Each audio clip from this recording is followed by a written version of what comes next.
The first two things that hit me that morning were a burning tongue and the realization that the barista who messed up my order might be the most beautiful man I had ever seen. I was still cursing the scalding latte when he looked up at me, and suddenly nothing hurt except the fact that I didn't know his name. Elias. That was what his name tag said. And apparently that was all he needed to ruin my life in the gentlest way possible. I had come to Harborline Coffee only because my boss in downtown Seattle had decided to dump a pile of last-minute paperwork on me. I needed caffeine, patience, and possibly a new career. What I didn't need was a lie. Certainly not the kind that grew legs, a beating heart, and an inconveniently gorgeous smile. But that was exactly what happened. It started when the latte Elias handed me had a heart drawn on the foam. Not the usual kind. This one was too carefully done, too intentional, like a confession wrapped in steamed milk. And because I had the emotional intelligence of a malfunctioning toaster that morning, I panicked. Instead of asking if it was meant for me, I blurted out something unbelievably stupid. My boyfriend is gonna kill me if he sees this. I didn't even have a boyfriend. Elias froze. His eyes widened, and for a second, I regretted every life choice that led me to that moment. Then, instead of brushing it off, he smiled. Slow, shy, devastating. Well, he said, then I guess we'll keep this our little secret. Our little secret. The words landed somewhere low in my stomach and refused to leave. I should have corrected myself. I should have said, sorry I lied. I'm just sleep-deprived and an idiot. But the way he smiled made something reckless inside me come alive. So I didn't correct it. And one small lie became the doorway into an entire world I never expected to step into. Looking back now, that was the moment everything shifted. Elias kept talking to me while pulling shots, leaning in like we were sharing something intimate. And I kept acting like I wasn't drawn to him in ways that made my chest tighten. I told myself he was just friendly. I told myself the heart on the latte was just decoration. I told myself I could walk out of that cafe and never think about him again. I lied to myself as easily as I had lied to him. Do you come here often? He asked, sliding the cup toward me, his fingers brushing mine briefly, just enough to send heat up my arm. No, I said, but maybe I should.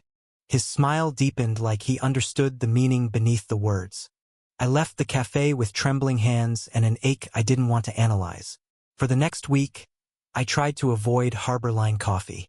I tried to forget the barista with the soft curls and eyes that looked like they saw right through me.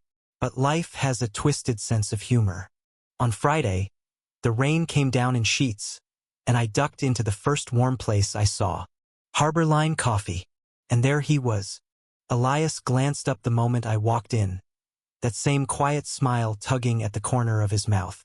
It felt like stepping back into a story I didn't know I had started.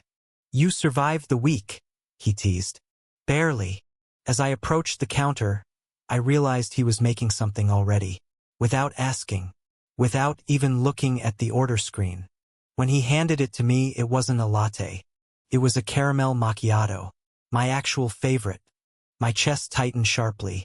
How did you know I like this? You mentioned it last time, he said casually. I hadn't. Not even close. But he said it like it was the simplest truth in the world. I opened my mouth to confess, to unravel the stupid lie from before. But he leaned in and whispered, Don't worry, your secret's safe with me. That was when I realized something was off. Not wrong, but deeper. There was a flicker in his eyes. Something like longing or recognition or maybe pain. And suddenly the lie I told felt like a knife with two edges. One pointed at him, one pointed at me. I should have told him the truth then. Instead, I let myself be pulled in. We talked. He laughed. I learned that he was studying art history at the community college. That he loved old vinyl records. That he hated rainy days but loved the way they made the coffee shop smell. I learned that talking to him felt like standing at the edge of something terrifyingly beautiful. When I finally left the cafe, the world outside felt colder. Because I knew, deep down, I would walk back tomorrow. And I did. Every day. And every day, the secret grew heavier.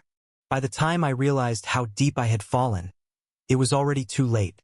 The next weeks were a slow, beautiful unraveling of everything I thought I knew about myself. Every morning, I found myself back at Harborline Coffee, drawn to Elias like gravity. And every morning, that quiet smile of his hit me like the first breath after holding my head underwater for too long. But the guilt was growing teeth. One Wednesday, after a particularly long night at work, I walked into the cafe to find Elias already waiting with my drink. Not a latte, not a caramel macchiato. Something new. The foam carried a tiny drawing of a lighthouse. "It made me think of you," he said. "Why a lighthouse? You look like someone who's always trying to guide everyone else," he said softly. "But I'm not sure anyone ever guides you." I stared at him, stunned. My throat tightened. How could he see me so clearly when I'd shown him nothing but fragments built on a lie? I went home that night with trembling hands. I couldn't keep doing this. I needed to tell him the truth even if it destroyed whatever fragile thing was blooming between us. The next evening I returned after closing time.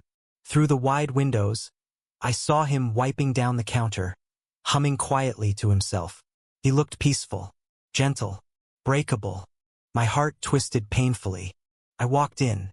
He looked up, surprised but smiling. "Rowan? Everything okay?" "No," I said. My voice cracked. "I need to tell you something." He set the rag down slowly, sensing the shift. "All right, I'm listening." I swallowed hard. "I lied to you. That day, the first day, I said I had a boyfriend because I panicked. It wasn't true. I don't know why I said it. Maybe I was embarrassed. Maybe I was scared. Maybe I was just overwhelmed by you." Silence. The kind that squeezes your bones. Elias didn't move. Not even a blink. When he finally spoke, his voice was thin. "So everything we shared, the things I thought you were trying to protect, it wasn't real?" "It was real to me," I said quickly. "I swear to you it was. I messed up. I should have told you the truth." He laughed, small and exhausted. "And here I was thinking you were taken. Thinking I had no right to want you."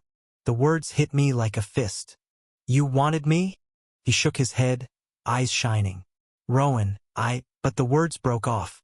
For the first time since I met him, Elias looked away from me. "I need some time," he whispered. And then he walked into the back room, leaving me alone with the bitter taste of my own stupid mistake. For the next 5 days, I didn't go to Harborline Coffee. Not because I didn't want to, but because I was terrified of making things worse.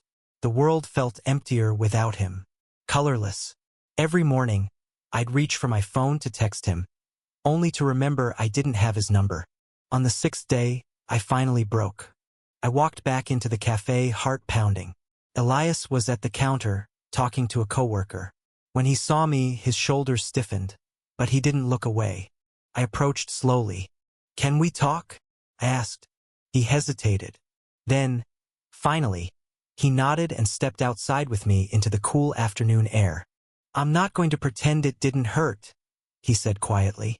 "I kept thinking I wasn't enough, that you were choosing someone else over me." My chest ached. "You were never second to anyone. Not for a moment." He looked at me, really looked. "Then why lie?" "Because I didn't know what to do with how I felt. You scared me, Elias. Not in a bad way, but in the kind of way that makes you question everything you thought you were. I've never felt something this fast, this real, and it terrified me." He breathed out shakily. "You could have just told me the truth." "I know," I whispered, "and I'm sorry, but I'm here now. No lies, no pretending."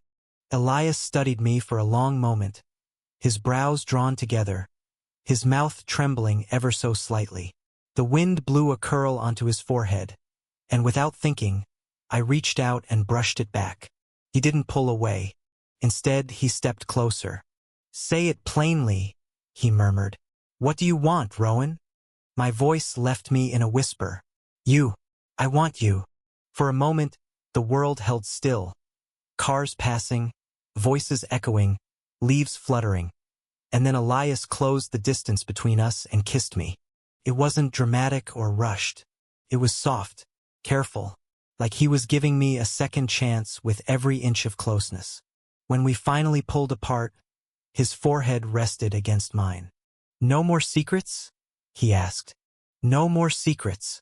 He smiled then, bright, relieved, warm enough to melt the coldest parts of me. We walked back into the cafe hand in hand. The same place where it all began, with a mistake, a heart drawn in foam, and a lie I never meant to tell.